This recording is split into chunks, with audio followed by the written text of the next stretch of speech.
so much for a little bit. Yeah. Yeah. You just want to start that. I had to be it's the good thing. Oh, sorry. All right, so I'll just get started on my say a precept, which is stem love breathing. If I can tell. So thank you all for coming. Um, yeah. Got people as far as Rook and wonderful friends from NY Jacksons. It's a little high school events, you know. It's great seeing everybody. Really appreciate it. Um, so obviously I'll start a little bit about the book. So the Dane is it's an historical fantasy thing in Normandy in 942 AD. And so a German period surrounding the assassination of William Longsword, and he was the second Duke of Normandy. His father Rollo was the founder. If you watch the series Vikings, Rollo is the main character in that series, and so at the center of the story is Bernard the Dane. He was a renowned old marksman, um, a warrior that was considered legendary even within his own era. And he's also, of course, a true historical figure. And what's interesting about him is that you have two baronial families that claim lineage to him. So one is French, and one is French.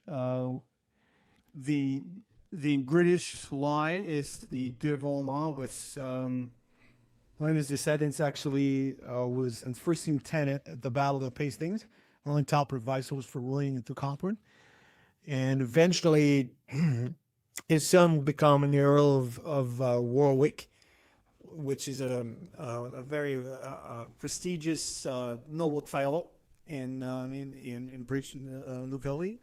So very influential family. They exist to this day. Their ancestral home is the castle of, if I'm not mistaken, is Stanton de Beaumont in Oxfordshire, and was established in 1891. Still exists.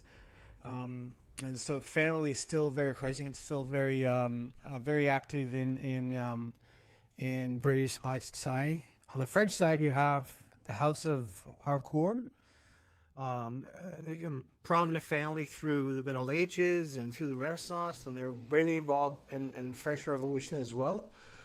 And in fact, the ambassador to England in the early 20th century was a guy descendant to Bernard the Dane.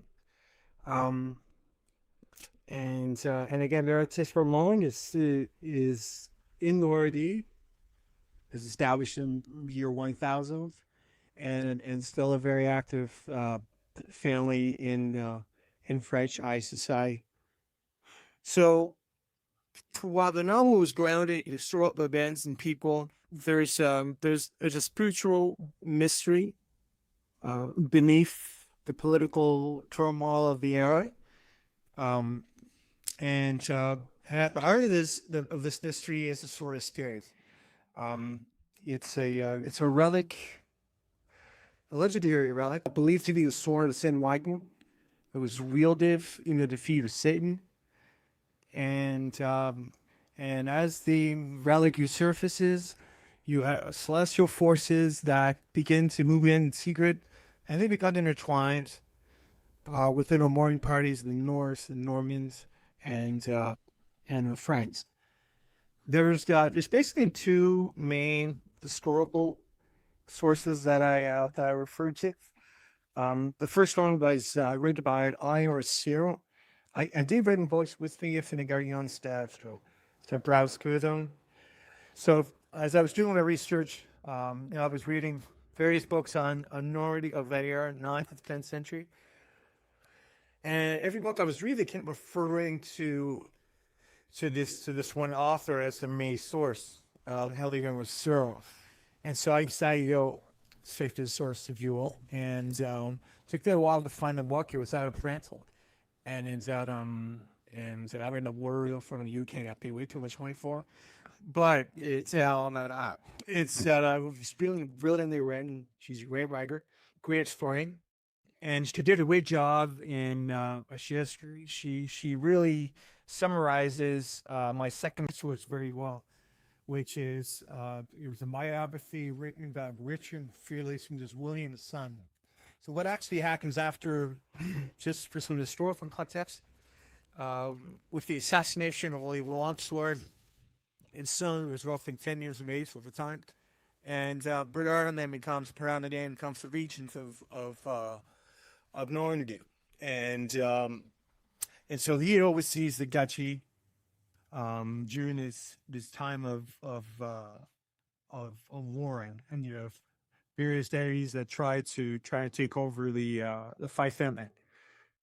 What's interesting about the man is that he was loyal all the way through, and he obviously survived, but he kept his word. He could have seized the duchy for himself.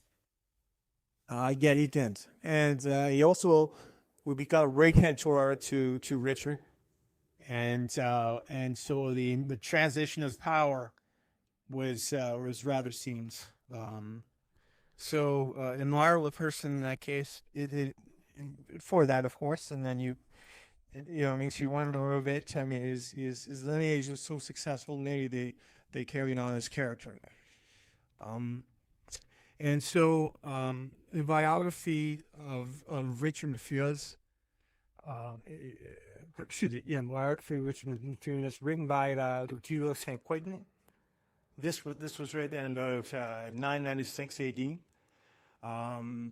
They were actually good friends. Dudo was he was a canon. He was a mature lawyer, and he was originally hired by the duchy just for some administrative work, some legal work.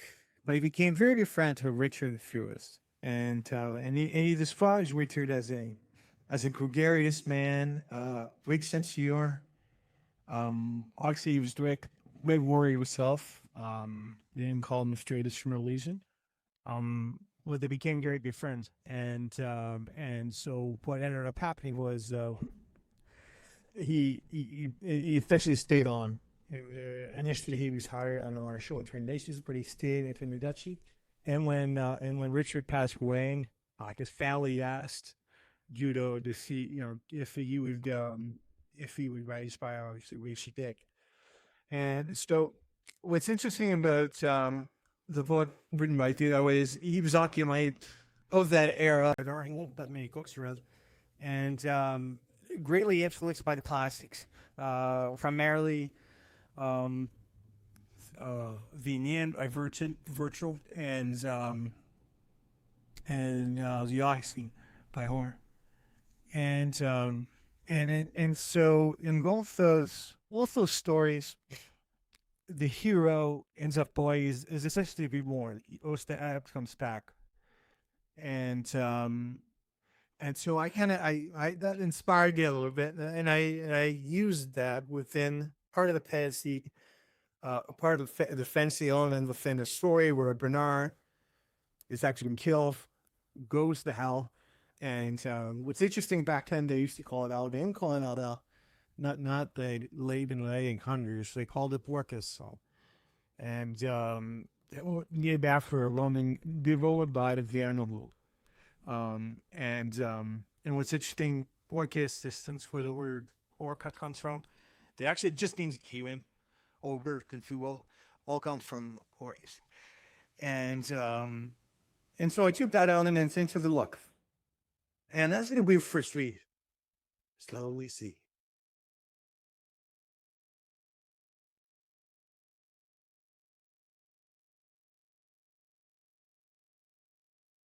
So this is for chapter 2. So just a little bit of context.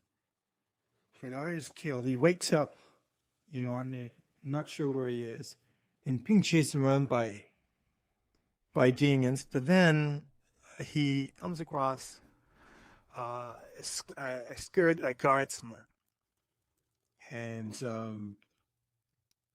And so that's essentially how that's the context as to where on again in Greedy. Reaching the landing, he kept running, never looking back. As the monster's roar faded, the air running grew lighter. A new mist had gathered, pale blue and damp against the skin. He reached for it and it curled around his hand, as though alive, easing his fear. A head lay staring through the haze, fire-blooded, or something like it. As it drew closer, the mist thinned and fell away, revealing a great earth. A man, his back to going, seated on a stool before the hearth's fire. He wore a long blue hooded cloak. Its color was as vivid as a clear sky. The scent of burning wood filled the air. The hearth rose high enough to scan John, his hide lost in shadows above. On each stone of the hearth lay the face of a man in sleep, eyes closed in eternal rest. Some were bearded, some hound, others bore the marks of ages he could not pay. Yet one thing about them all, they were warriors. The hooded man seemed not to notice the nurse's presence. He sat there, continuing to stir at fire till he's over. Bernard sensed he too was an old warrior, for there was something formidable about it. Finally, the cloaked man turned slowly towards Bernard, his face hidden under his hood. Sit, he gestured and left sorry.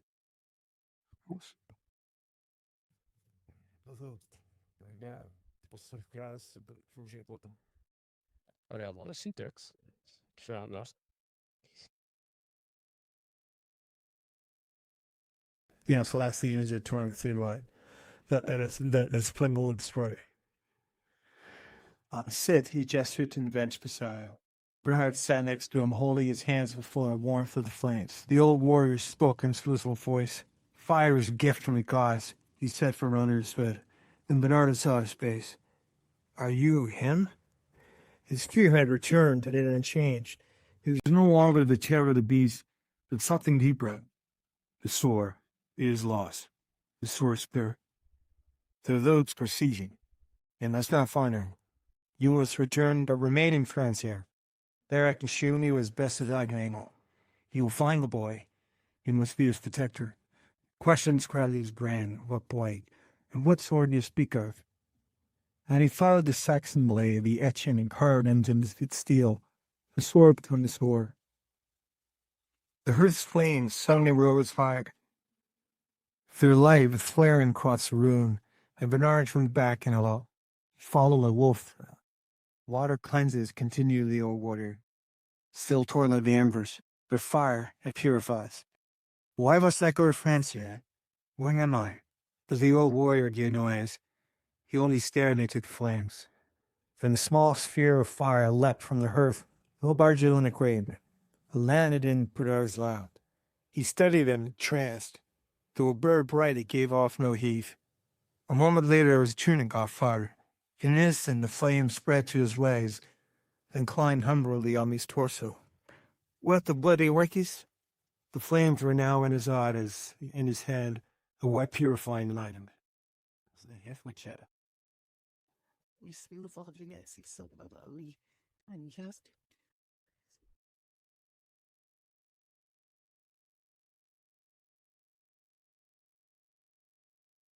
And killed him.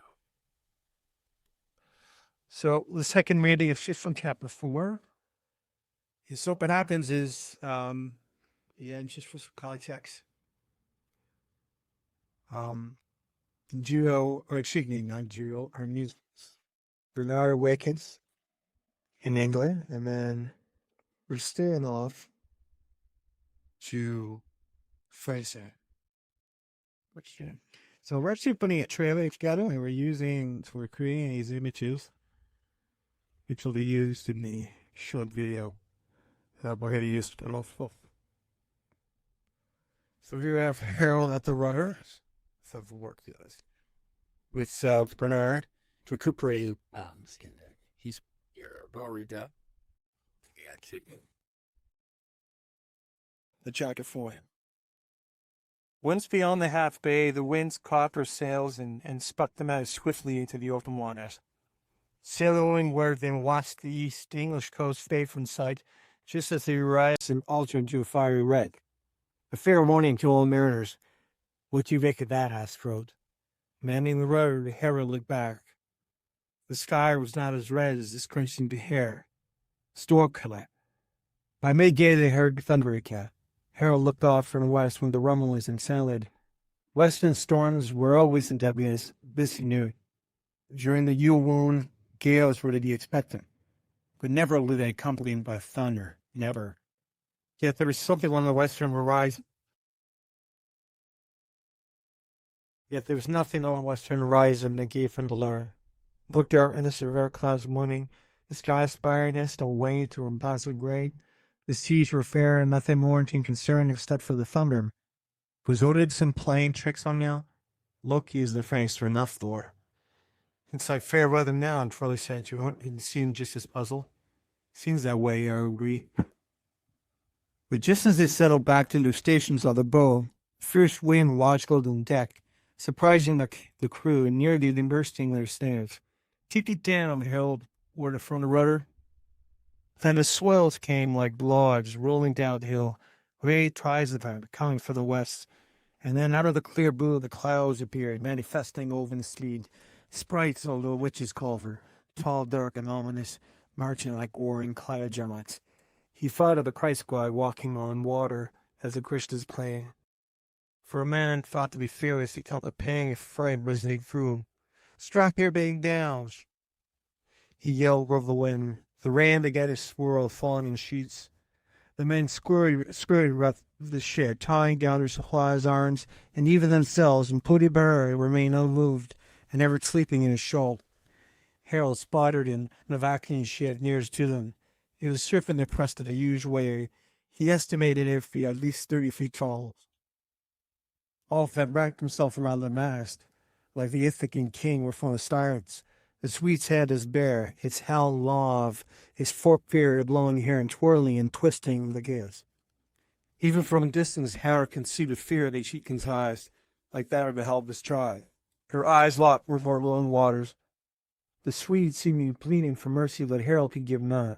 And then unceremoniously, and without sound, a vacuum disappeared, swallowed bulwark, and the waves troughed. Harold gasped. He waited for it from the surface, but it did not. No other ship were in sight, only endless rolling waves darkened.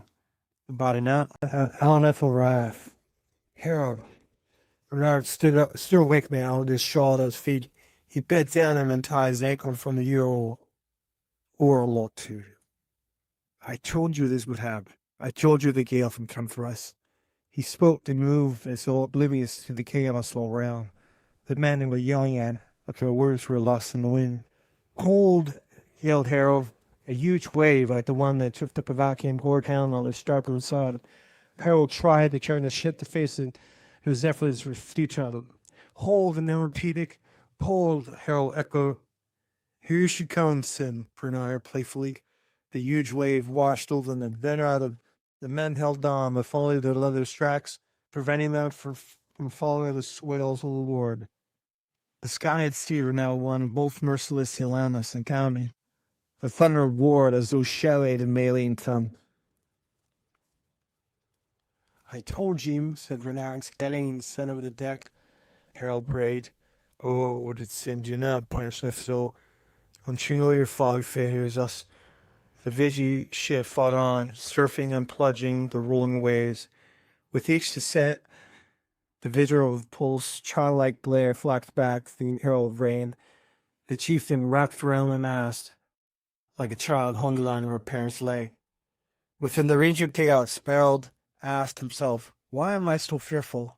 If the gods wish to take me, then let them. If my time has come, and so be. Bernard limped across the deck, his injured leg dragging.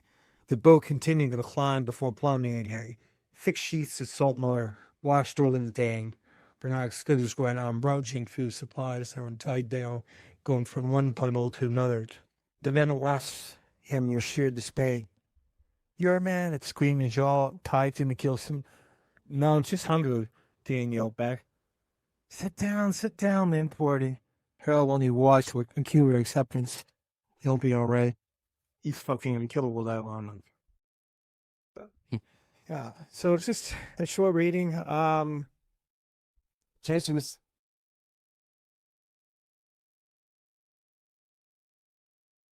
I think I'll stop there. Thank you very much. And yeah, so we'll have to do a good one on that. If you have any questions, feel free to keep our feet. And yeah, so good evening. Thanks so much.